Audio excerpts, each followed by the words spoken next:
Bonjour à tous et bienvenue sur la chaîne Le Petit Grassois. Aujourd'hui, on va préparer ensemble une bougie gourmande parfaite pour l'été, inspirée d'une pastèque. Avant de commencer sa préparation, je vous montre ce qu'il vous faut pour la réaliser. Pour commencer, vous aurez besoin de la cire de soja pour bougie coulée qui est juste idéale autant pour l'aspect coulé que pour l'aspect chantilly. Je l'aime beaucoup parce que je trouve que c'est vraiment la plus facile à travailler. Pour coller au thème, vous aurez également besoin de la fragrance pastèque melon qui est juste incroyablement réaliste. Personnellement, je l'adore, mais si vous préférez un autre parfum, il y en a plus de 250 sur notre site.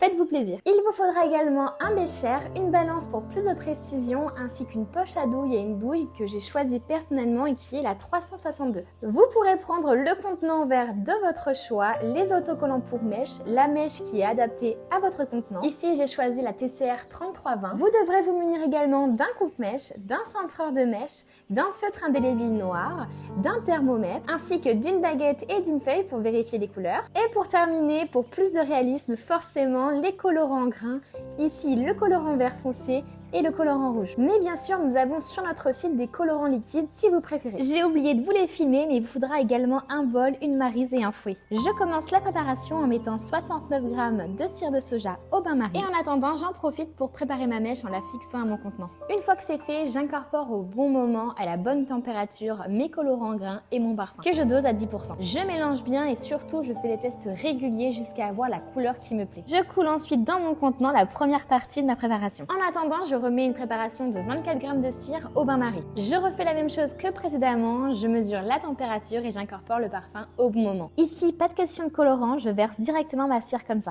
Encore une fois, le temps que ça sèche, on va passer à la troisième étape, la chantilly, et je mets du coup au bain-marie 130 g de cire. Je rajoute ensuite mon colorant en grain rouge et il ne faut pas y aller de main morte parce que quand on va monter la chantilly, eh bien ça va éclaircir un petit peu. J'en rajoute jusqu'à avoir un rouge éclatant et je peux ensuite rajouter mon parfum. Je me munis ensuite d'un saladier d'eau froide que je mets juste en dessous de ma préparation, histoire que ça refroidisse un peu plus vite. En attendant, je prépare ma poche à douille et je mélange ma préparation. Il ne faut pas qu'elle soit complètement figée, sinon vous aurez plus de mal à la monter. Je vous conseille d'y aller doucement et de faire des alternances régulières entre mélanger et remettre au froid. Une fois que la cire commence à refroidir, je vous conseille de passer au fouet électrique, histoire de vous économiser les bras et d'avoir une chantilly bien onctueuse. Quand vous commencez à voir que la chantilly a pris du volume et devient de plus en plus mousseuse, c'est que vous êtes sur la bonne voie. Une fois qu'elle ne retombe pas du fouet, vous pouvez la pocher et je vous conseille de le faire rapidement puisqu'elle peut vite figer. Une fois dans la poche à douille, ne perdez pas de temps et commencez directement à pocher, c'est là que vous aurez un meilleur rendu. Information importante, plus vous aurez de cire et plus la chantilly sera onctueuse et au contraire, moins vous en aurez et plus elle sera difficile voire impossible à pocher. Pour terminer, je prends mon feutre indélébile et je viens tracer des pépins à l'extérieur du verre tout autour. N'ayez pas peur et laissez parler votre créativité en faisant des pépins qui vous ressemblent. Non pas que vous ressemblez à des pépins, vous avez compris.